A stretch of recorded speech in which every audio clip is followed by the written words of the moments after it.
Sr. Waldo, eu queria tirar assim, dúvida. Dentro do contexto da evoluciologia, qual é a lógica evolutiva da falta de lucidez? A lógica evolutiva Da falta de lucidez. Aqui. Ela existe por um processo de demência, inconsciência, entende? Falta de equilíbrio, doença, desequilíbrio, patologia, acidente, enfermidade, enfim, é um processo de estressamento negativo. Isso é que falta. Isso faz parte do quê? Do nosso planeta? Não, isso faz parte do processo da crise de crescimento. Crise de crescimento. É a crise de crescimento. É que a pessoa, ela não interpreta e nem entende a crise de crescimento. Ela nem pensa por aí. Ela só vê que aquilo começou a criar problema para o bem-estar dela. E ela reclama disso. Aí o carro começa a pegar, né? Dá tudo para trás. Uhum. Então o problema nosso é a gente começar a estudar na lucidez o problema do estressamento. A maioria das pessoas perdem a lucidez porque houve um estressamento. Esse estressamento, o pior que tem, é quando tem uma surpresa desagradável. A pessoa, então, por exemplo, ela tinha uma ideia muito fixada sobre determinado assunto e aquilo estava muito pacífico dentro dela.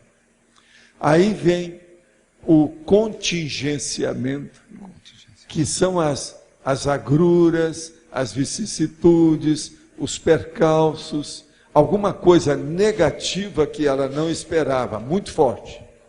Entende? Essa surpresa desagradável, a pessoa às vezes perde a lucidez. É aí que dá o surto, é aí que dá a crise, é aí que dá aquilo que o americano chama de 5 minutes. São 5 minutos que a pessoa perdeu a estribeira. Você lembra desse Kassab, que é lá de São Paulo? Que ele perdeu a estribeira com o cara que estava lá? Uhum. E saiu gritando nele. Aquilo é os 5 minutos, 5 minutes.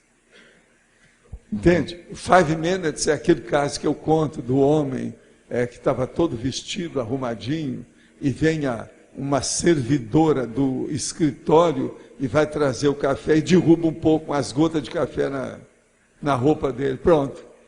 Ele perde as estribeiras. A perda da estribeira é justamente a perda da lucidez. E começa a ficar exaltado. As veias aqui, do pescoço e da testa fica exaltada. Você está entendendo? Uhum.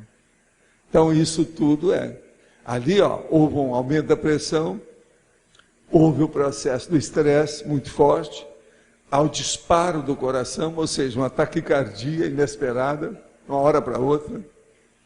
Uma pessoa dessa, por exemplo, se aquilo começa a dar com muita regularidade, de vez em quando, fica mais habitual, ela vai começar a ter arritmia.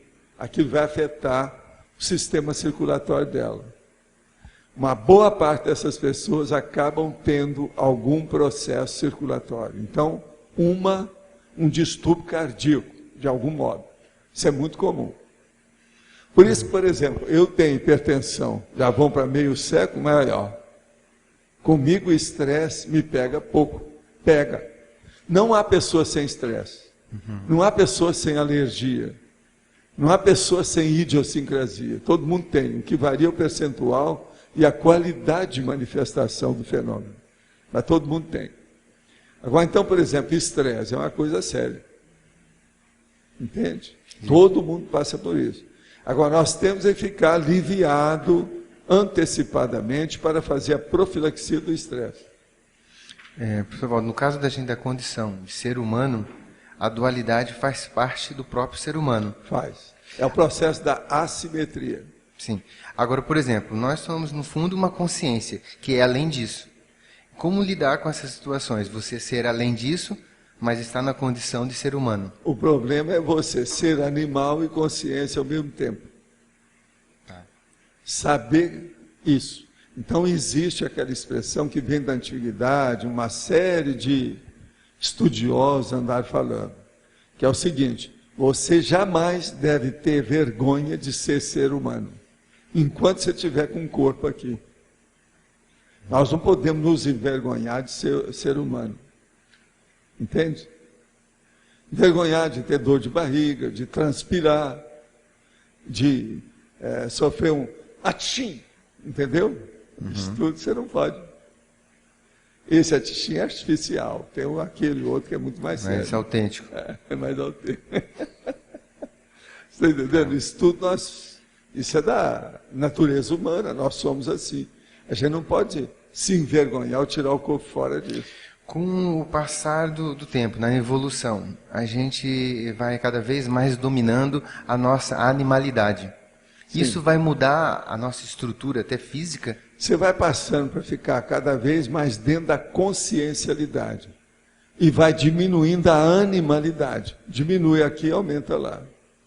Esse aqui é o caminho. Mas isso vai dar uma repercussão em termos de soma? É o que já está acontecendo com a gente aqui. Por exemplo, a tendência da maioria da CCCI e da turma que é intermissivista é mais de 51% já de consciencialidade. 51%. Isso vai refletir diretamente no soma. Mas, por exemplo, se você for trabalhar na máfia, é muito mais de 51% de animalidade. Sim. Entendeu o que quer dizer? Entendi. Então, o problema todo é esse. O caso nosso é saber escolher as companhias que tenham mais de 51% de consciencialidade, autoconsciencialidade. Escolher, para conviver mais com essas. Por quê? Na hora que você vai fazer assistência, você tem que fazer com aquelas que têm menos do que isso. Entende? Então, começa a ficar difícil, é a hora que você começa a trabalhar com aquelas pessoas que têm só 10% de consciencialidade. 90% é de animalidade. Aí é duro. Tem um monte de gente aqui que trabalha dentro da área da saúde. Possivelmente você também, né? Dentro daquilo que você faz. Vai ter gente que aparece lá desse jeito. Então, uma pessoa, por exemplo, dentro da sua área profissional, se ela só pensa em músculo, em malhação, que ela mexe com a vigorexia, ela deve ter mais de 51% de animalidade. Pode olhar. Sim. Pensa nisso. Isso é que é o processo. Agora, junta isso tudo, Eliel, com o problema da lucidez. Você vai entender. Quanto mais animalidade, menos lucidez. Quanto mais consciencialidade, mais lucidez. Pronto, você já tem aí a equação. Só seguir. Aqui estou no sítio Piatã. Você que está assistindo, talvez possa ser um intermissivista, mas caso não seja, você se encaixa na questão do pré-intermissivista. Então, analise as questões, não acredite em nada de forma automática, tenha suas próprias experiências conscienciais confirmadoras, que isso representa o princípio da descrença. Boas reflexões, bons estudos e melhorias conscienciais.